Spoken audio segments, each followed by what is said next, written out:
Et c'est l'heure de la chronique de Nicolas Bauer. Bonjour et merci d'être avec nous. Bonjour Liselette. Alors, je rappelle quand même que vous êtes docteur en droit public et chercheur associé au Centre européen pour le droit et la justice. La proposition de loi sur la fin de vie est discutée cette semaine en séance publique à l'Assemblée nationale. On l'a déjà commenté à plusieurs reprises sur Ligne Droite. D'ailleurs, chers auditeurs, je vous invite à retrouver ces entretiens sur notre site internet ou sur notre chaîne YouTube. Le président de la République, Emmanuel Macron, a dit hier soir souhaiter le vote de cette proposition de loi et envisager sinon un référendum sur la fin de vie. Nicolas Bauer, est-ce que vous souhaitez aujourd'hui nous parler donc de ces droits des personnes handicapées en matière de fin de vie? Oui, alors précisons d'abord, pour les auditeurs qui n'ont pas suivi les derniers débats parlementaires, que la proposition de loi ne porte plus sur la fin de vie. Les députés ont choisi de changer le titre en Mm. commission. Ce n'est plus la proposition de loi relative à la fin de vie, mais la proposition de loi relative au droit à l'aide à mourir. Et si le texte est voté en l'état, il concernera les personnes atteintes de maladies chroniques incurables, dont le pronostic vital est réduit par leur maladie. Mais simplement réduit. Donc ces personnes peuvent avoir en réalité une espérance de vie encore qui durerait des années ou des dizaines d'années. On peut penser par exemple à des personnes qui ont un diabète compliqué, une insuffisance respiratoire ou rénale, un cancer ou une maladie dégénérative. Et cela représente des millions de personnes en France. L'euthanasie n'est donc plus destinée d'abord aux personnes en fin de vie, mais à toute personne malade. Les députés ont aussi, en commission, élargi l'accès à l'euthanasie aux personnes accidentées, les cérébrolésés, les personnes avec un handicap moteur, paraplégiques, hémiplégiques, tétraplégiques et personnes dans le coma. Ils ont refusé également d'amender le texte pour protéger les personnes qui ont un handicap mental. La formulation de la proposition de loi est ambiguë là-dessus et il est difficile de savoir si l'euthanasie concernera ou non ces personnes. C'est une question d'interprétation.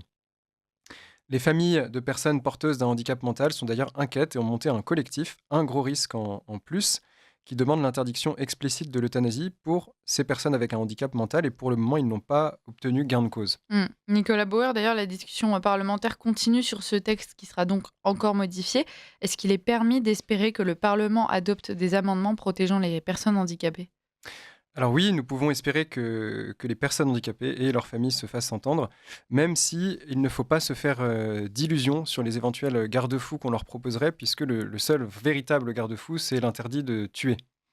À l'ECLJ, nous tentons d'amener le sujet des droits des personnes handicapées d'une autre manière. Nous avons saisi le Comité des droits des personnes handicapées des Nations Unies, avec 14 000 Français qui ont soutenu cette démarche par une pétition. Et ce comité de l'ONU m'a auditionné la semaine dernière pour les représenter. Et alors c'est intéressant parce que juridiquement, la France est tenue de respecter les décisions du Comité des droits des personnes handicapées de l'ONU. Et ce comité interviendra probablement donc bientôt dans le débat français sur l'euthanasie, et c'est une bonne nouvelle.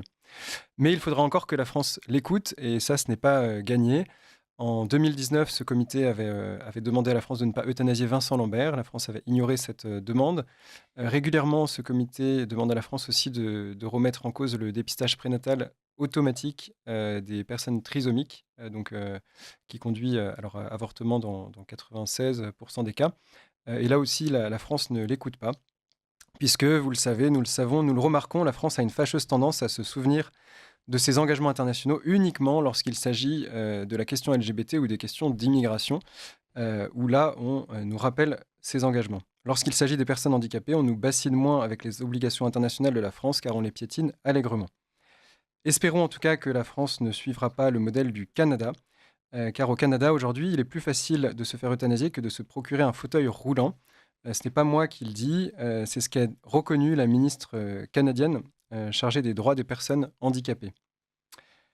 Vous allez encore me dire, peut-être comme la semaine dernière, Liselotte, que ma chronique n'est pas très joyeuse, mais j'aimerais la finir par une note positive en vous offrant ce livre qui s'intitule Fin de la vie, les devoirs d'une démocratie. Il a été publié il y a quelques jours aux éditions du CERF. Et le point commun entre les auteurs, je dirais, est de vouloir aller au-delà des questions techniques, juridiques ou médicales. C'est bien fin de la vie au pluriel et pas fin de vie.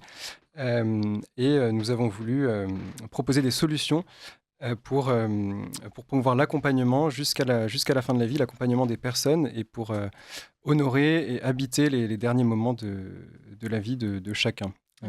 Merci beaucoup pour cet ouvrage, Nicolas Bauer. Je vais le montrer aux auditeurs si jamais Ça vous intéresse? Hop, voilà, je crois que je suis à peu près cadrée. Fin de la vie, les devoirs d'une démocratie aux éditions du Cerf. Et je vais lire tout ça avec beaucoup d'attention, évidemment.